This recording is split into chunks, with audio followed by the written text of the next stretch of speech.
한국 드라마 지금 우리 학교는이 중국에서도 화제가 되고 있습니다.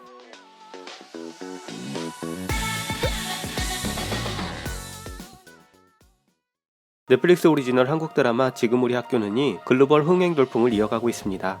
5일 온라인 동영상 서비스 순위 집계 사이트인 플릭스페트롤에 따르면 지우학은 넷플릭스 TV쇼 부문에서 일주일째 세계 1위를 기록 중입니다.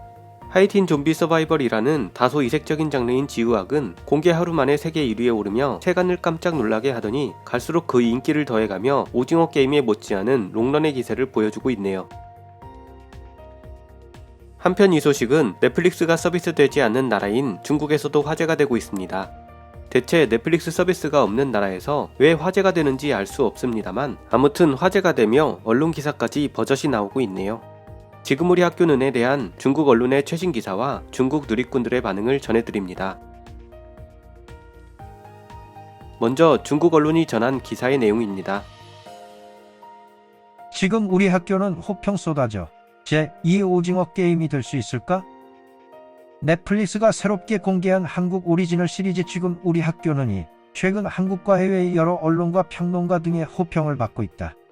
30일 드라마, 영화 평점 사이트 등에 따르면 지금 우리 학교는 공개된 지 하루 만에 인터넷 콘텐츠 서비스 순위 사이트인 플릭스페트롤이 집계한 넷플릭스 TV 프로그램 부문 세계 1위, 그리고 미국의 비평 사이트 로튼토마토에서 100% 신선도 지수를 기록하며 좋은 반응을 얻고 있다.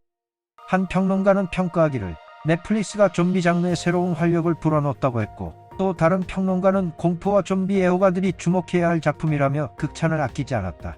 동시에 로튼토마토 시청자 지수는 79%, 38명이 참여한 시청자 평가 점수는 5점 만점에 평균 4.2점을 받았다. 이것은 지옥이나 고유의 바다보다 높고 오징어 게임과 비슷한 점수다. 또 다른 미국 평론 사이트 IMDb는 공개 후 48시간도 지나지 않았는데 2200명의 사용자가 평가에 참여했다. 평균 평점은 7.7점으로 지옥, 고유의 바다가 공개 후 각각 7점, 7.2점을 받은 것과 비교했을 때 상당히 좋은 성적이다. 또 관심을 끄는 것은 거의 반 정도에 가까운 평가 참여자인 48.1%가 10점을 주었다는 것이다. 넷플릭스에서 공개한 한국 드라마 중 만점일이 가장 높다. 8에서 10점을 준 시청자가 74.8%이고 1에서 3점을 준 시청자는 불과 9.4%밖에 안 된다. 만점을 준 한 시청자는 내가 여태까지 본 좀비 작품 중에서 최고 작품이다. 이 시리즈의 액션과 스릴은 시청자로 하여금 다음 시리즈를 기대하게 만든다 라고 하였다. 반면 1점을 준 시청자는 다른 좀비물 영화의 줄거리와 평범한 각색이 완전히 똑같다 라고 했으며, 다른 비평가는 이 3화 이후 반복하여 나오는 이야기가 지루함을 느끼게 했다라고 하였다. 동명의 인기 만화를 원작으로 한 지금 우리 학교는 갑자기 학교에서 좀비 바이러스가 퍼지자 살아남기 위해 몸부림치는 고등학생들의 이야기를 그린 작품으로 배우 박지우, 윤찬영, 조희연, 롱원, 이유미 등이 출연한다. 오징어 게임 같은 글로벌 열풍이 다시 불 수 있을지 기대된다. 다음은 중국의 소셜미디어 웨이보와 중국 최대 리뷰 사이트 더우반에 게재된 중국 누리꾼들의 반응입니다.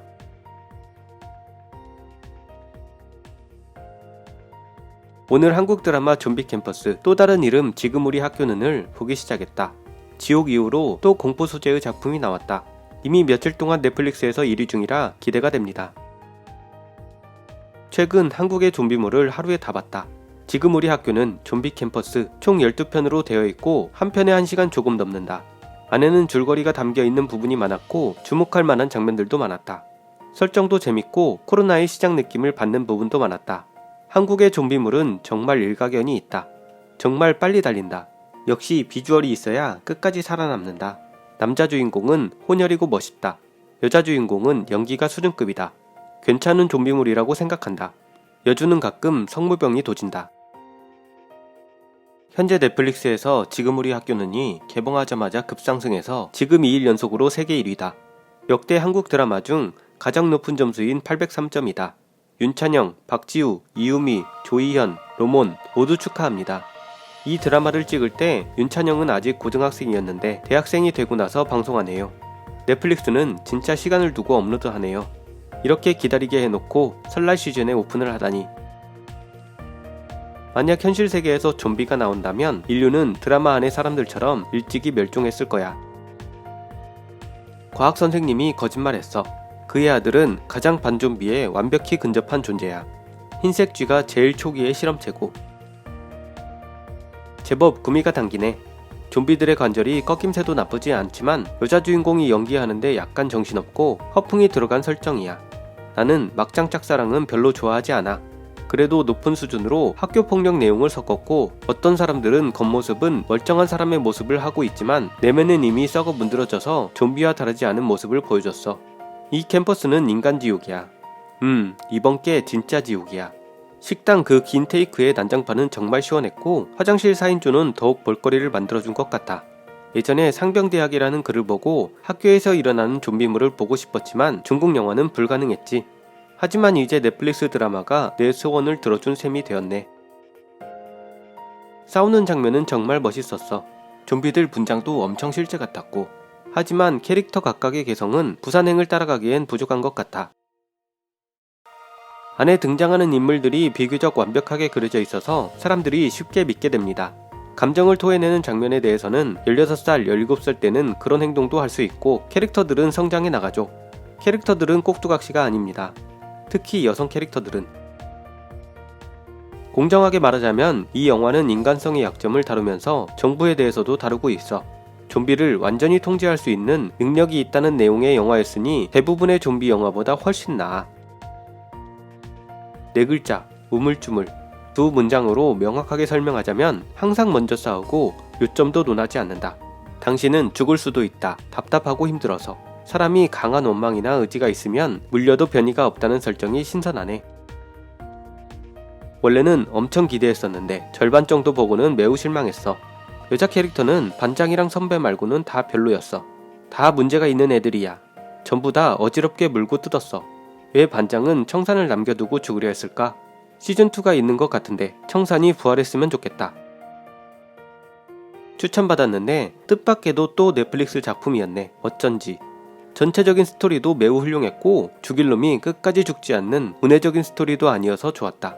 마지막에 반장 혼자 옥상에서 뛰어내렸는데 빨리 시즌2가 나왔으면 좋겠어.